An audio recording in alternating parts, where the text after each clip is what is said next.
Hi everyone, welcome to Web3 Conference Tokyo. This is Miss Bitcoin Mai. Hi, this is Yu. We are very happy to co-organize this event with the Mask Network. And hi, Suji. Hello, Suji here from Max Network. Yeah. Hello, Vitalik here. It's good to see everyone. Today we have a very special guest for organizing this speech and co-founder of Ethereum Vitalik Buterin. Yeah, thank you for joining, Vitalik. We are very honored you're here. So this Web3 Conference Tokyo is aiming to be hub between the blockchain industry and beyond, not just for the industry itself. And let's start with the first question. So why do you think Web3 has recently become a hot topic outside of crypto?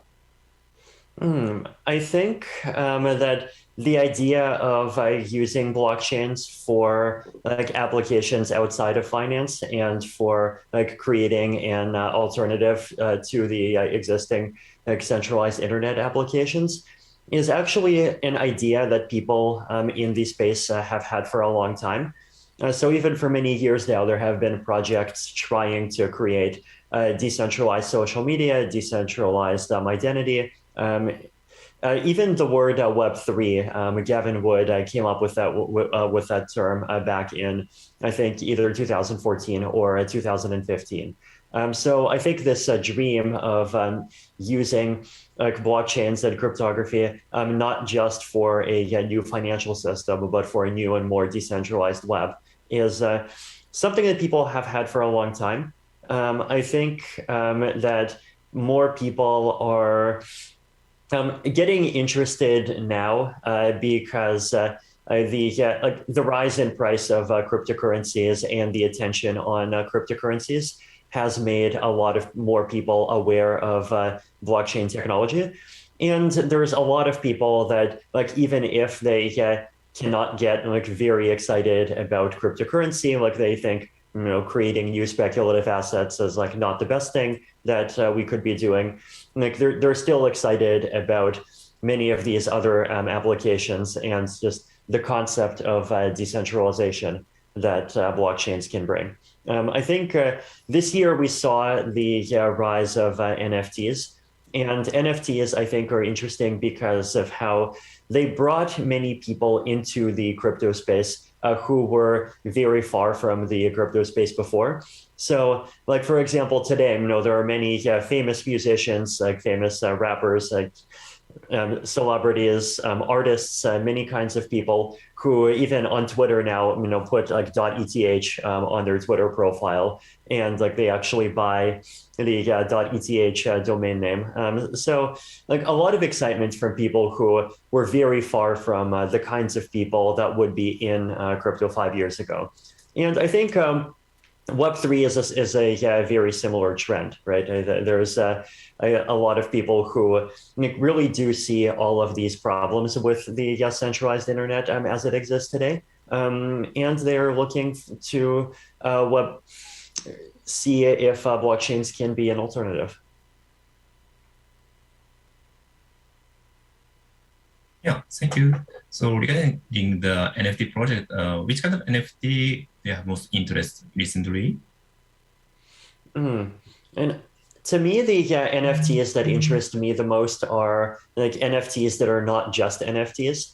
I think the concept that you make a picture and you take a hash of that picture and then you sell the hash of the picture on chain for $100,000. Okay, that's it is it can be valuable because it gives artists a new way to make money, and sometimes those artists are even artists who would have a hard time kind of breaking into the wider world in any other way. We've been seeing artists from Africa, Latin America, many other places.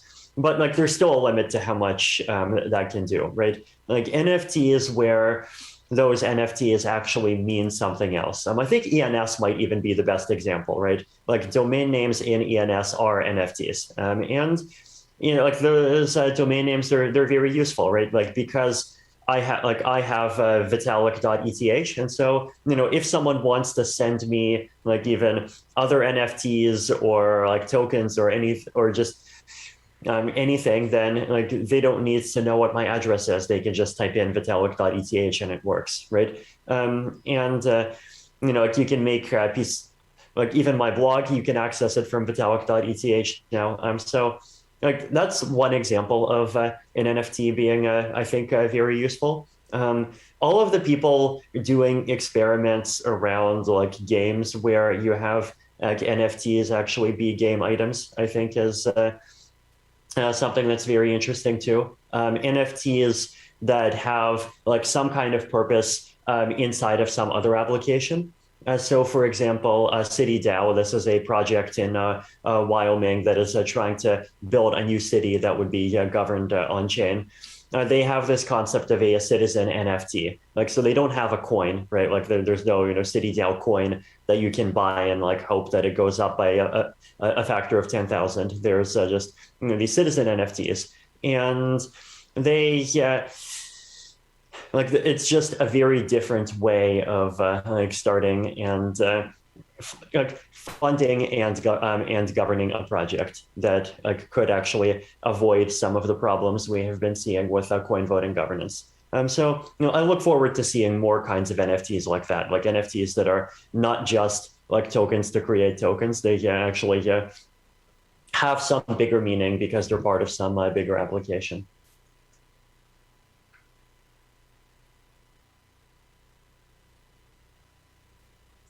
Yeah, thank you. Yeah, it's very good to hear you have the very interest about the ENS because we have the session with the ENS core developer with the narrator for regarding the DAO. Yeah, so let's go to the next question. So what kind of societies you are immersed in which Web3 has more penetrated?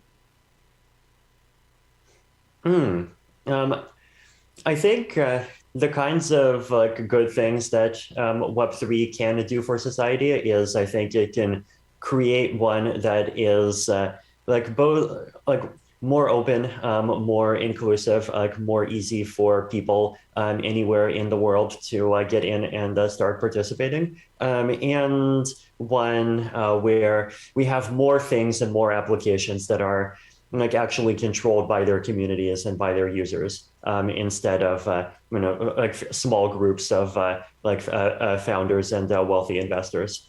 And like I think that's it's something that a lot of people intuitively really wants to see. Like they wants to see this idea that you can have like applications that are actually like where their community has a much more of a say in like governance and like where the application goes. Even like just people using things like DAOs to organize clubs to just very quickly and easily allocate funds for a lot of different things. Like this, like just moving from a world from today to a world where just creating an organization and creating an organization that can actually hold funds and do things and hold assets and do things with those assets, making that just much easier, I think could, and it could really, and do a lot for people, could also, do a lot for people in countries where doing those kinds of things is very difficult today. And even like allowing much more collaboration to happen just like between countries. Like I think, if people like anywhere in the world have a common interest, they should be able to just organize and start working together around that. And I think blockchains and Web3 have a good chance of bringing us closer to that kind of world. Like I think even already we're seeing it's people have an easier time like breaking into the crypto and Web3 space if they're talented than was possible with just traditional centralized tech companies. Also, I think eventually we can try to get back some of the privacy that we've that has been lost over the last 10 or 20 years. So get closer to like individuals controlling or having more control over their own identities, over their own information, being able to choose like which information they are approving to what other people, and not having to just give like Google or Facebook or whoever else this complete record of like basically everything that you're doing on the internet in order to be able to participate. Like I think Web3 can do all of those things. Obviously, there's a lot of challenges that we need to solve to actually get Web3 to that point. Like we need better security for wallets. We need better scalability. Lower transaction fees, better cryptography for privacy. All of these things, but like all of these problems, there are many people working on them right now. So I'm very optimistic. Yeah, so regarding the upgrading, so how do you think about the roadmap of the Ethereum 2022, Rex? Yeah. So yeah, please go ahead. Yeah, so the thing that we are the thing that we are working the hardest on right now is obviously finishing the merge, so finishing the transition to a proof of stake, and allowing people or finally like getting the chain completely away from proof of work so that it's like just only running on proof of stake. This is something that can make the chain much more efficient, much better for the environment, much more security. And there's a lot of other features that become easier once we have proof of stake. And it's something that I think the community has been looking forward to for almost 7 years. So very excited to see this finally become a reality. And it is very close right now, right? Like today we have test networks, like there is the Kintsugi test that has been running for, I think, about 1 month now. And we're getting closer and closer to being able to do the merge on mainnet. After proof of stake, I think the top priority, aside from that, is improving scalability. So we talk a lot about sharding and we talk a lot about rollups, right? And like rollups are not like the Ethereum Foundation and the Ethereum research community has contributed a lot of ideas to the concept of rollups, but the actual like a lot of the newer ideas and most or all of the actual development is being done by like in these independent teams, right? Like by the Optimism team, the Arbitrum team, the Starkware team, the ZK Sync team, Polygon team, Loopring, like all of these excellent projects trying to make Ethereum or more scalable layers on top of Ethereum that keep as much of the security of Ethereum as possible. But rollups do also need some support from layer one. Like they need so from the Ethereum chain, they need an Ethereum chain that can hold a much larger amount of data so that rollups can put their data on the chain and be more secure. And this is something that there's a lot of work being done on it right now. Like there's a lot of these sharding proposals and like over the last month, there has been a lot of discussions with some Ethereum researchers on like how to actually like really simplify the spec, make it like very simple, very small, so that we can implement it safely and quickly. So I expect that to be everyone's main focus after the merge is finished. And even today, I think it's the research team's main focus. Like for the merge, I think the research team is already finished and it's just a development problem. For sharding, still some work for the research team, but I think it will be the thing everyone focuses on for development. And then aside from those two, there's a lot of these like smaller things that we want to do. Like there's like Verkle trees, single slot finality, like a lot of these different technical ideas to try to keep making the chain simpler, safer, better, faster over time, so that people can do like all of the things that they want to do on top of Ethereum. Yeah, thank you a lot for your very good. Yeah, everyone's very waiting to the merge. That will be very big change for many ecosystems. And so, and my and Suji, do you have any other question for Buterin? And I think so. Suji has any comment or questions? Yeah, because I think one of the big topic of the Web3 and the future of the blockchain is the multi-chain, right? And I see like if it's moving to POS, there's many layer twos, no matter it's friendly or completely different layer ones. And there's even a state back chain, right? There's state back power try to get into layer one. I'm just thinking like, what's the future of Web3 gonna be like with all these different chains? And personally, I think like Ethereum is gonna be still very important and be the hub of all blockchain. And I just want to know, like, what's your vision? It was this Ethereum want to be the king of all the chains, or like, what's the position? It'll be a very interesting question. I think it's like also a very common question to you, right? Yeah.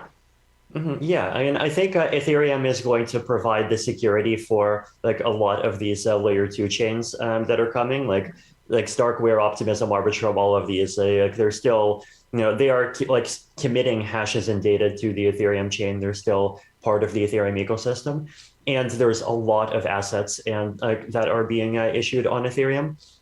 So I think that is going to continue.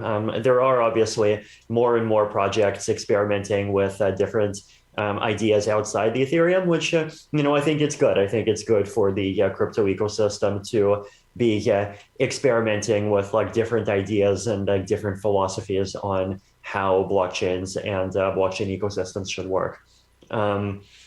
I personally am less and less bullish on the centralized chains, so like on the idea of permission blockchains, government blockchains, and any of these ideas. I think the reason why is basically that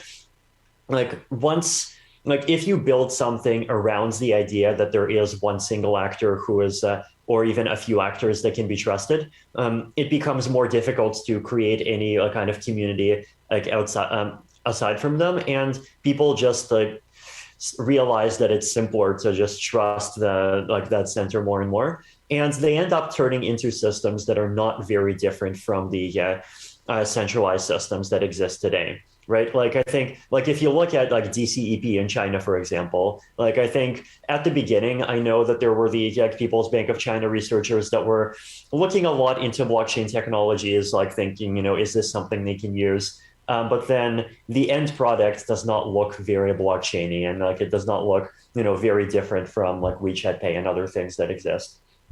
So it feels to me like those kinds of projects will go more in that direction, and the kind of open public chain space is going to be the more successful one.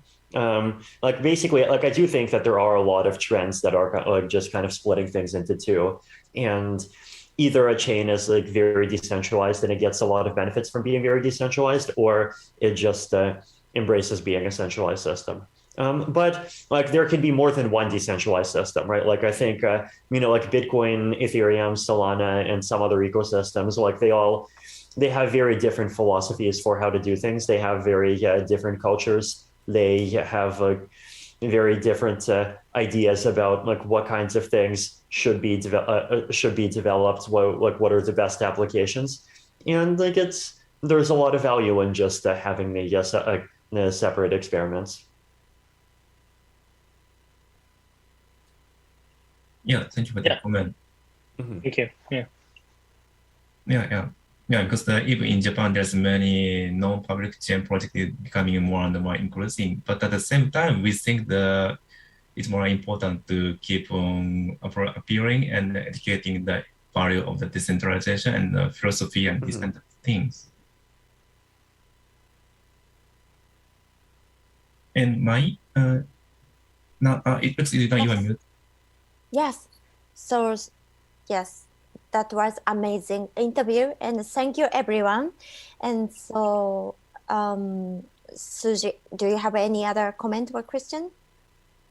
Yeah, I think I pretty much have all my questions, and just one more thing, because it's about Tokyo, right? And I think this probably is not virtually. It's probably very few time for that to be virtually in Tokyo. And physically, we've met in Osaka. I think Japan is always regarded as a post-modern society, right? It's very sci-fi. All the sci-fi movie refer to the Tokyo or Hong Kong, and there's the buzzword metaverse, right? And always people talking about metaverse with Web3, with blockchain, and today we also have many game company in the conference. What's your opinion? Like, maybe there'll be many metaverse in many different countries, or do you think there's going to be a universal metaverse on the backbone of Ethereum? Yeah, and or I feel like we yeah, haven't defined the word metaverse yet, right? Yeah. Like it feels like people have different like definitions of what they think the metaverse should be, right? Like there is Mark Zuckerberg's kind of metaverse, and there's just like a few of these virtual reality applications, and like okay, fine. There's this idea that we can have all of these things. Like assets and like these like really interacting applications made by very different people on an open blockchain. There's this more kind of philosophical concept of the metaverse as kind of this world that is made up of everything happening on the internet that can often be fairly disconnected from the physical world.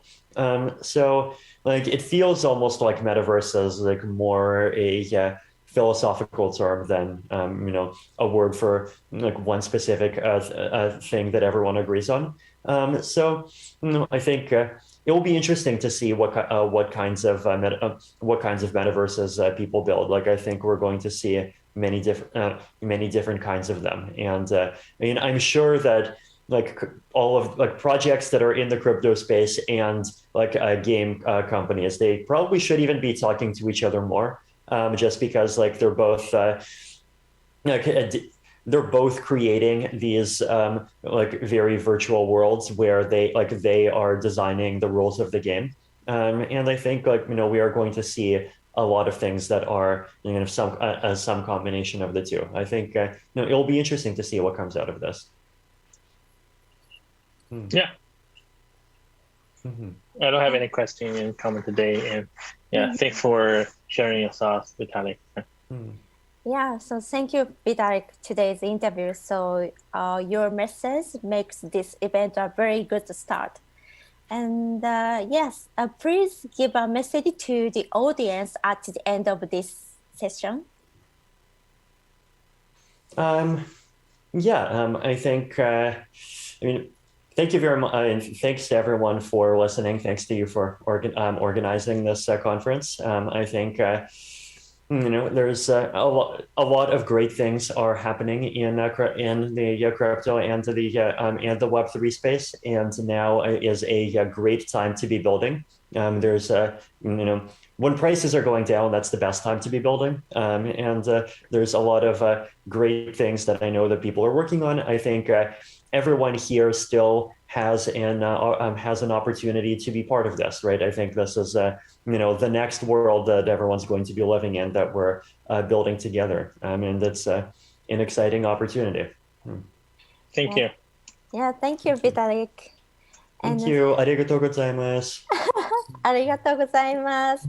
And everyone, let's enjoy Web3 Conference Tokyo. Okay. じゃあね、Thank you, Vitalik. じゃあね。じゃあね。